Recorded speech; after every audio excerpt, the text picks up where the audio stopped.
솔로몬의 제2잠언은 375개인데 오늘 제18장은 246개부터 269개까지 24개의 가르침이 기록이 되어져 있습니다. 그런데 전체를 연결하는 뚜렷한 주제는 등장을 하지 않습니다. 1절부터 5절까지 말씀 속에서는 악인들에 대한 다양한 이야기가 기록이 되어져 있는데 1절, 무리에게서 스스로 갈라지는 자, 공동체가 정한 규칙과 공동체가 정한 질서를 거부하는 사람이에요. 어떤 결정을 내리든 상관없이 내 주장을 내세우고 결국은 그 공동체로부터 스스로 떨어져 나오는 사람. 2절에 미련한 자, 3절에 악한 자, 모두 같은 의미로 사용이 되어졌습니다. 그래서 가정이든 사회든 교회든 국가든 모든 공동체는 그 공동체가 수백 년, 수천 년을 이어져 내려오면서 정한 규칙과 규범들이 있습니다. 그것은 존중을 해주어야 해요.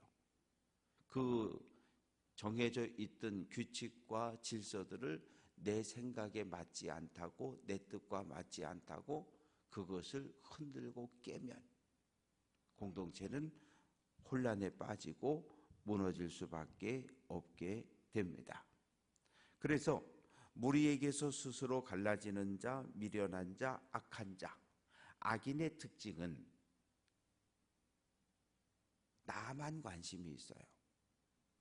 뭐 가족들이 어떻든지 상관없고, 뭐 직장 동료들이 어떻든지 상관없고, 교회 공동체도 뭐 다른 사람이 어떻든 나하고 상관없어요. 그냥 나만 내 이익만, 내 유익만, 내 것만 챙기면, 나만 잘 먹고 잘 살면 된다고 생각하는 이것이 악인의 특징이고 악인들의 공동체입니다.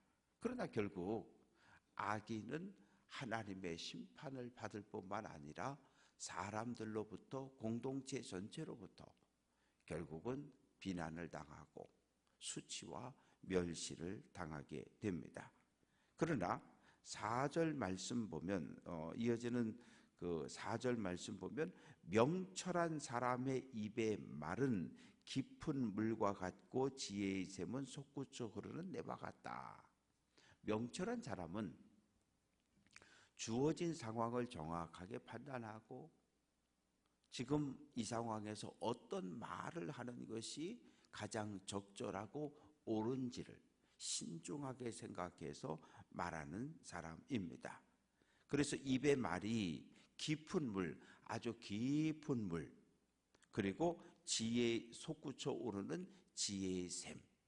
그래서 적절한 상황에서 적절한 말로 가정과 모든 공동체를 평안으로 이끌어가는 사람입니다. 5절은 악인을 두둔한다. 이 두둔한다라고 하는 이 표현의 의미는 재판에서 법정 용어입니다. 무죄를 선언한다는 얘기예요. 무죄가 아닌데 벌을 줘야 되는데 뇌물을 받았으니까 뇌물을 받고 무죄를 선언하는 것을 악인을 두둔한다. 또 의인을 억울하게 한다는 이 표현은 의인은 나는 잘못한 게 없으니까 법정에 가면 당연히 나는 무죄 선언을 받을 거야 라고 갔는데 가보니까 악인이 뇌물을 써가지고 악인은 무죄, 의인은 유죄. 아주 유명한 도둑이었던 사람이 한 말이잖아요. 유전무죄, 무전유죄. 돈이 없으면 죄인이 되는 거고 돈이 많으면 무죄가 되는 거고, 우리는 오늘도 이런 잘못된 모습들을 오늘 이 시대 재판에서도 나타나는 것을 가끔 보게 됩니다. 6절부터 9절까지 말씀 속엔 미련한 자는 그 입 때문에 망한다는 거예요. 미련한 자의 입술은 다툼을 일으키고 매를 자청한다. 미련한 사람의 말 한마디, 다툼을 일으킨다는 말은 그 사람이 다툼을 직접 만드는 사람이 될 수도 있고 동참하는 사람이 될 수도 있어요. 어떤 경우입니까? 광야에서 모세와 아론의 지도력에 고라가 반기를 듭니다. 왜? 똑같은 아론의 후손인데, 똑같은 아론의 후손입니다. 거기다가 이 고라는 아론의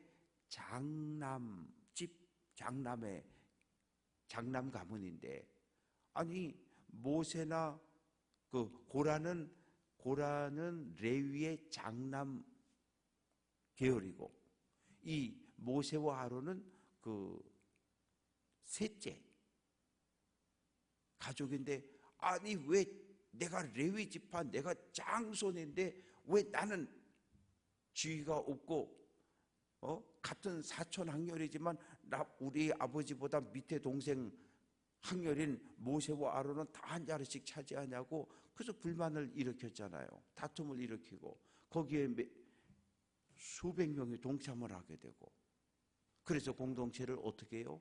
분열과 다툼을 일으켰고, 그 결과는 무엇입니까? 땅이 갈라졌고 하나님의 심판을 받고 멸망당하는 것으로 끝나고 말았습니다. 7절 말씀, 미련한 자의 입은 그의 멸망이 되고 그의 입술은 그의 영혼의 그물이 된다. 영혼을 가두는 그물, 결국 죽음을 이야기하는 건데, 말이라고 하는 것은 영향력이 있어요. 모든 말은 생명이 있습니다. 특히 지도자의 말 한마디, 왕의 말 한마디, 대통령의 말 한마디는 모든 백성을 행복하게 할 수도 있고 모든 백성을 불행하게 만들 수도 있어요. 그래서 대통령의 말 한마디가 중요한 거예요. 또 똑같아요. 집에서 가장의 말 한마디가, 교회에서 목회자의 말 한마디가, 직장에서 CEO의 말 한마디가 이 회사 전체에, 교회 전체에, 가정 전체에 미치는 영향력이라고 하는 건 어마어마하게 큰 거예요. 그래서 말 한마디 한마디를 조심해야 하고, 8절 말씀 보면 남의 말하기를 좋아한다. 남의 말, 이건 뭐예요? 뒷담화라는 거잖아요. 뒷담화라고 하는 건 꼭 그 사람 없을 때 하는 말이에요. 김 장로님 없을 때 김 장로님 얘기하고, 이 장로님 없을 때 이 장로님 얘기하고, 그걸 뒷담화라고 그러는 거예요. 근데 되게 재밌어해요. 즐거워하고, 별식과 같다, 특별한 음식과 같다, 만난 음식과 같다. 입에로 들어가서 식도를 지나서 위에서 장으로, 이 깊은 곳으로, 뱃속 깊은 곳으로 내려간다고 말을 합니다. 하지 말라는 이야기입니다. 그리고 9절 말씀, 자기의 일을 게을리하는 자는 패가하는 자의 형제다. 이 말의 의미는 마치 게을러 터져가지고 아무것도 안 하고 있는 사람은 어떻게 되느냐, 마치 그 약탈자들이 쳐들어와서 논과 밭과 가수원을 다 쑥대밭을 만들어 놓고 가는 것처럼, 그렇게 그런 날이 온다는 거예요. 이제 10절부터 11절까지 말씀 속에는 의인과 악인의 생활에 대해서 이야기를 하는데, 여호와의 이름은 견고한 망대다. 망대라고 하는 것은 성벽을 쌓고 성벽 중간중간에 이렇게 높이 망대를 세우고 보초들이 그 위에 올라가 가지고 적군이 쳐들어오는가를 살펴보는 장소가 망대이고, 아주 견고하고 높은 곳에 있어요. 또 일반 포도원이나 감람원에서는 원두막을 높이 만들고 그 원두막에서 사방을 이렇게 살펴보기도 합니다. 도둑놈이 들어오나 아니면 여우가 들어오나를 살펴보기도 하는데, 의인들은 환난을 만날 때에 하나님께서 예비하신 망대로, 하나님의 품으로 피난을 간다. 그러나 11절, 부자의 재물은 견고한 성이라. 부자들은 생각하기에 이 부유함이, 물질이 나의 성벽이 돼서 나를 영원히 안전하도록 보호해 줄 거라는 거예요. 뭐 틀린 말도 아니에요. 자본주의 사회를 살아가면서 돈보다 소중한 게 없고, 돈보다 힘이 센 게 없고, 돈이면 모든 걸 다 할 수 있잖아요. 그런데 문제는 이 재물을 나에게 주신 분이 누구냐는 거예요. 하나님이라는 거예요. 왜? 하나님이 우리에게 재물을 얻을 기회를, 은혜를 주시는 거예요. 그러면 하나님께서 우리에게 주신 이 재물들을 귀하게 생각하고 선용할 수 있어야 되는 거예요. 그렇지 못하고 이 재물을 가지고 내 성벽을 쌓다 보면 결국은 하나님을 의지하지 않고 눈에 보이는 돈을 의지하기 시작하는 순간 하나님이 보이지 않아요. 그때부터는 내 생각대로 내가 내 인생의 주인 된 삶을 살려고 하고, 그러다 보면 결국 재물은 한순간에 날아가고, 그리고 하나님의 심판을 피할 수 없게 됩니다. 그래서 재물이라고 하는 것이 일정 부분 우리에게 삶의 행복과 유익을 가져다 주는 거 맞아요. 그러나 재물이라고 하는 것이 우리의 영혼까지, 우리의 모든 삶을 다 책임질 수는 없다고 하는 것을. 그래서 예수님은 하나님과 재물을 겸하여 섬길 수 없다고 말씀하시는 거예요. 어딘가에 마음을 더 가야 되는데, 믿음의 사람이라면, 거룩한 백성이라면 하나님께 마음을 더 두고 사는 것이 옳다는 거예요. 그래야 된다는 거죠. 12절부터 15절까지는 마음의 소중함에 대해서 이야기합니다. 사람의 마음의 교만은 멸망의 선봉이요. 이 교만이라고 하는 건 11절하고 연결을 시키면 물질적인 부유함으로 인한 교만일 수 있어요. 물질이 많으니까. 멸망의 선봉이라고 하는 것은 결국 믿었던 재물, 믿었던 부유함, 믿었던 부귀, 이것으로 인해서 결국 하나님의 심판을 받고 멸망을 당할 수 있음을 경고를 합니다. 13절, 사연을 듣기 전에 대답하는 자는 미련하여 욕을 당한다.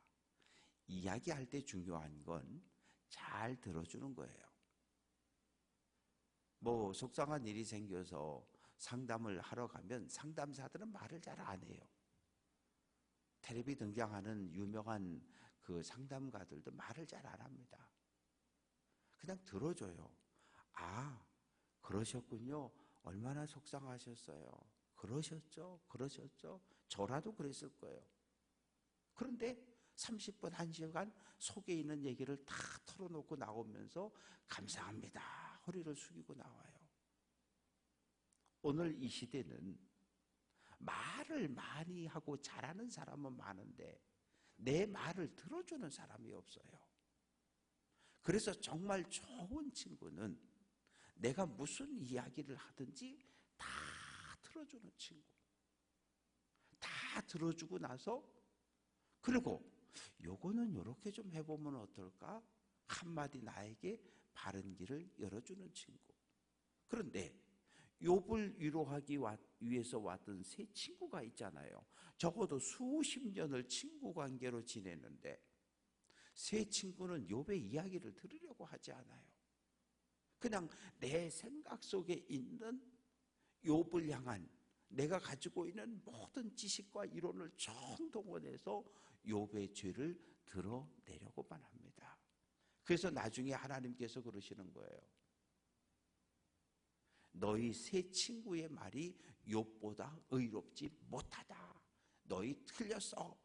하나님께서 그렇게 판정을 내리십니다.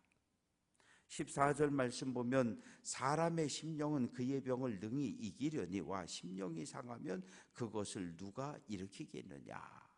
사람의 몸이라고 하는 건 육체는 육체와 영혼, 육체와 마음인데 마음이 건강하면 몸이 병들어도 그 몸을 치유하고 회복시킬 수 있는 힘이 되는 거예요. 그런데 몸은 건강한데 마음이 병들었어요. 그러면 몸도 함께 병이 들어 결국은 죽는 거예요. 그래서 성경은 우리에게 마음을 잘 다스리는 사람, 그리고 예수 그리스도의 마음을 품으라는 거예요. 예수 그리스도의 마음을 품어야 우리가 행복하고 우리가 건강하고 우리가 즐거운 인생을 살아갈 수 있다는 거예요. 예수 그리스도의 마음은 사랑입니다. 예수 그리스도의 마음은 평화입니다. 예수 그리스도의 마음은 겸손입니다. 그래서 예수 그리스도의 마음을 품고 살아갈 때 우리는 한날 한날을 하나님의 백성으로 복 있는 날을 살아갈 수 있습니다. 이제 16절부터 19절까지 말씀은 이 평화로운 관계를 어떻게 맺어가야 될지에 대해서 이야기하고 있는데 16절 사람의 선물은 그의 길을 넓게 하며 또 존귀한 자 앞으로 그를 인도한다. 이 선물이라고 하는 것은 좋은 의미로 쓰일 때가 있어요. 좋은 의미로 주는 사람은 감사한 마음, 존경하는 마음으로 선물을 주는 거고, 받는 사람은 그동안 이 사람이 그냥 받는 게 아니에요. 그동안 이 사람을 향해서 많은 은혜와 사랑을 베풀어 주었기 때문에, 관심을 갖고 배려했기 때문에, 그래서 선물이라고 하는 것은 주는 사람도 행복하고 받는 사람도 행복한 것, 이게 선물입니다. 뇌물은 무엇입니까? 받는 사람은 받는 순간부터 부담되기 시작하고, 주는 사람은 건네주는 그 순간부터 5배, 10배, 100배로 받을 것을 생각하고, 그래서 선물과 뇌물을 우리는 정확하게 구별할 수 있어야 합니다. 그런데 16절, 17절을 연결시켜 보면 여기서는 선물보다는 뇌물이 맞아요. 뇌물은 어떻게 돼요? 그의 길을 넓게 한다. 재판관이 뇌물을 받고 죄인을 무죄 선언한다는 말이지요. 17절 소송은 고발자가 있고 피고발자가 있는데, 먼저 와서 한 사람이 막 주장을 하면 그 사람 이야기 들어보면 다 맞는 것 같아요. 그리고 판결하면 안 된다는 거죠. 왜?